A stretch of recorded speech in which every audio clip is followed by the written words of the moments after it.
Good evening, ladies and gentlemen. Thank you for coming. My name is John Edward Weiss. I am one of the 50 ambassadors for the United States of America, the Republic of the United States of America. And I'm representing the free state of Iowa. A little bit about Clyde. Clyde ran for governor as a libertarian in 2002. In 1997, he helped start the first constitutional study group in Jefferson County, Iowa. His consistent educational efforts helped Ron Paul achieve his first county victory in the 2008 primary. Clyde stayed active in the 2008 campaign and was elected to the Republican State Platform Committee in Des Moines. In 2009, he was elected as one of the 3 delegates to represent Iowa at the Continental Congress held in St. Charles, Illinois. He has written 2 books, Restoring the Heart of America with Ed Noyes and Common Sense Revisited, of which you've received a copy. This has been read by at least 100,000 people nationwide. Both of his books have been supported by Ron Paul and G. Edward Griffin. Clyde has had a successful 39-year career as an entrepreneur with 6 companies that have reached a minimum of 40 employees and $10 million in annual sales. He also has been a general partner in 22 limited partnerships. His current company works with 100 financial service agents with total sales of over $130 million per year. He has been married for 40 years, has 4 children, and 6 grandchildren. So I would like you to please give a warm welcome to Clyde Cleveland. Thank you.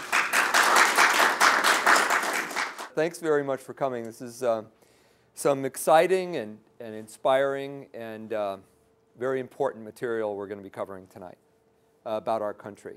I do want to say that there's a difference between our country and our government. I love our country. Our government would be fine as long as it was following the founding principles our country was based on, which it is not. So, you know, if you hear me criticizing or being negative about the government, remember that it's a whole different thing than our country. So we'll be talking a lot. Hopefully you'll learn some things tonight. I'll be talking for about an hour. I'll go through the PowerPoint presentation. If you could just write down your questions if you have questions. I love questions, but if you could wait until I'm done, that would be great. It goes a lot quicker that way. So it's exciting for me because I'm talking about something I love, which is freedom and liberty and the founding principles of our country.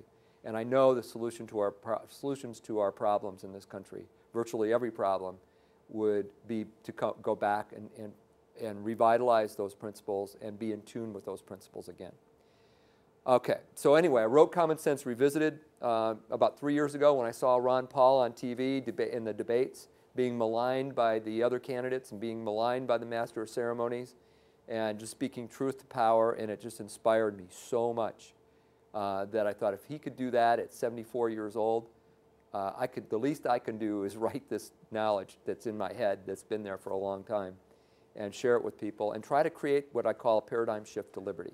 And that's exactly what Thomas Paine did.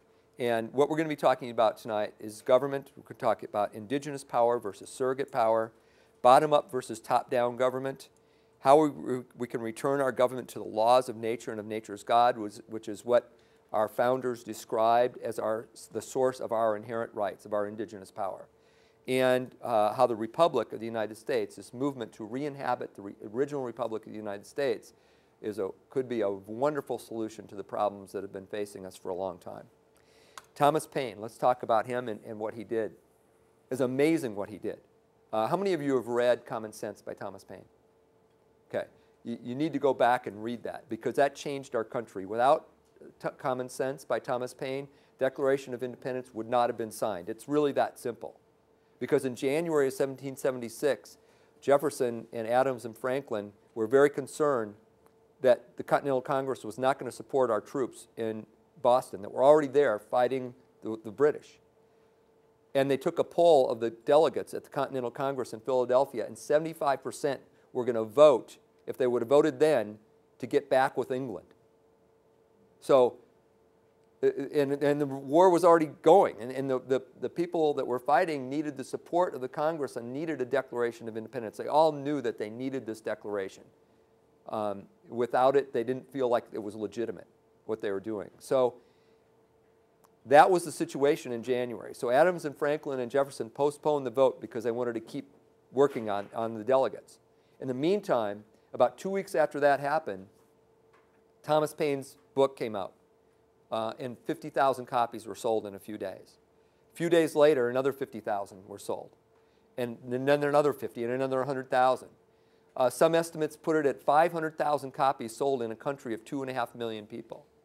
It was amazing what happened there. And, oh, by the way, the reason I'm here, I forgot about this. These are my kids and my grandkids. The reason I'm here tonight is because I want to see these kids grow up in a free country. Aren't those granddaughters cute? It drives me crazy. I see them every day, and I just can't stay away from them. But anyway, by April of 1776, General Washington wrote in a personal letter that by private letters which I have lately received from Virginia, I find common sense is working a powerful change there in the minds of men. In other words, this booklet, what it did is it created a paradigm shift in the psychology and the consciousness of the nation.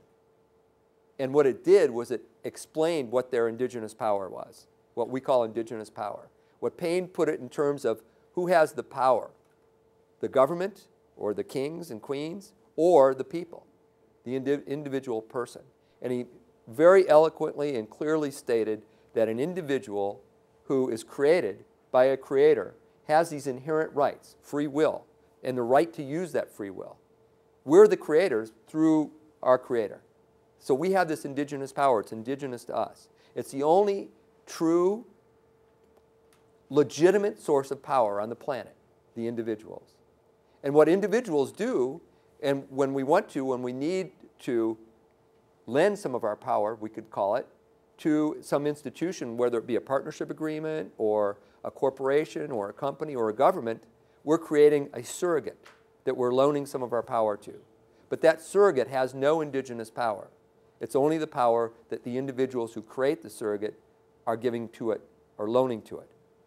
And so when we create a surrogate, we create a partnership agreement, or we create a corporate bylaws or corporate charter or a constitution, if it's a government, and we expect the surrogate, the people who are running that surrogate, to stay within the boundaries of that agreement. So where does all this come from? This is one of my favorite quotes from the founders.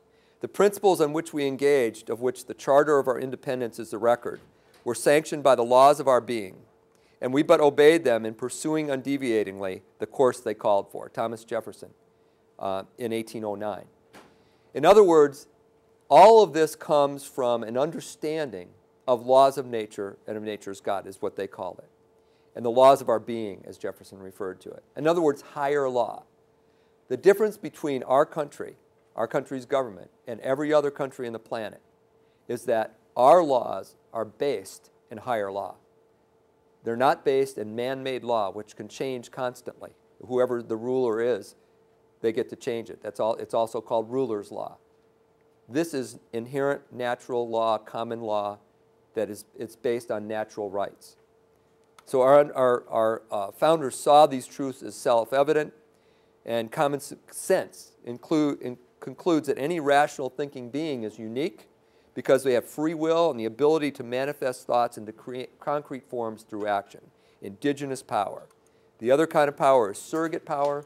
The surrogate is our servant, and understanding the difference between those two is absolutely critical. And our founders understood that, and we don't in this country anymore because we're not educated in what this all means. It's not in our educational system. It's not in the media. We just don't learn this. And it's absolutely critical that we do learn it. So, the only true source of power is the individual. Declaring indigenous power is the first step to recapturing the power that has been usurped by any surrogate. I want you to understand the founders understood this concept very, very clearly. That's why they wanted a declaration. They knew that declaring their indigenous power would be the first step in their victory and the necessary step for them to take. So they really wanted that declaration. And the founders knew that they had to do this. The ones that, I think more than anything, what's become clear to me in my study is that they were waiting to see if the people were totally behind it before they signed their name to that declaration, because they knew that they would be considered traitors as soon as they signed that and subject to being hung by the English. But that's what happened in that 5-6 month period from January of 1776 to July. That paradigm shift was created. Enough people realized and became cognizant of their indigenous power.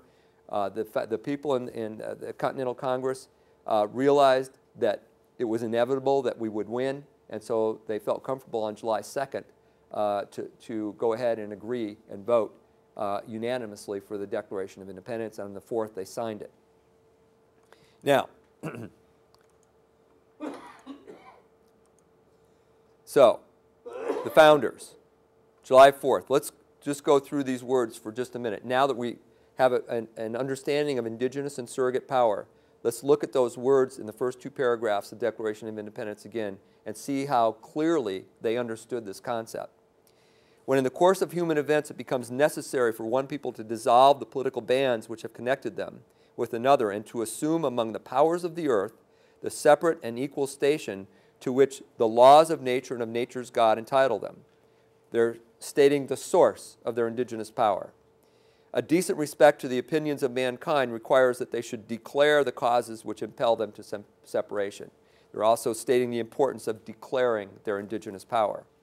We hold these truths to be self-evident, that all men are created equal, that they're endowed by their Creator with certain unalienable rights, that among these are life, liberty, and the pursuit of happiness. These are just some of the natural inherent rights that we have as created human beings. And again, they're stating the source, that are endowed by our Creator. That to secure these rights, governments are instituted among men. In other words, a surrogate is created in order to protect our rights, deriving their just powers, again, from the consent of the governed. In other words, that surrogate is deriving its power from us, the individuals. That whenever any form of government becomes destructive of these ends, it is the right of the people to alter or to abolish it, and to institute new government, laying its foundation on such principles and organizing its powers in such form as to them shall seem most likely to affect their safety and happiness. What could be more clear? What they were stating is, we're going to create this surrogate now. We're going to get rid of the one surrogate because they've usurped our indigenous power. We're going to create a new one, surrogate, and as long as that surrogate minds its manners and it minds the charter and the Constitution that we're going to create, then we'll keep it. But if we don't, if it doesn't, then we're going to alter it, change it, or abolish it. It's an amazing document, and it's the cornerstone of our founding documents. Now, what did they create?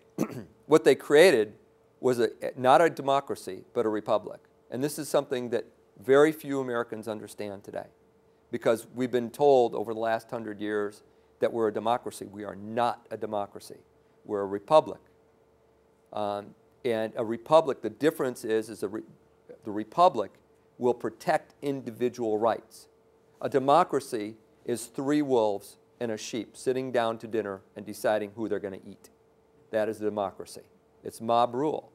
And the founders knew this, so they created a republic with all these protections for individual liberties and individual rights, and all these ways of keeping government from growing and becoming corrupt and too big and too powerful. That was their intent. Now, the only kind of government entity that can do that is one where indigenous power is supreme, and that's where the individuals have the power, and that's with a bottom-up, what I call bottom-up government.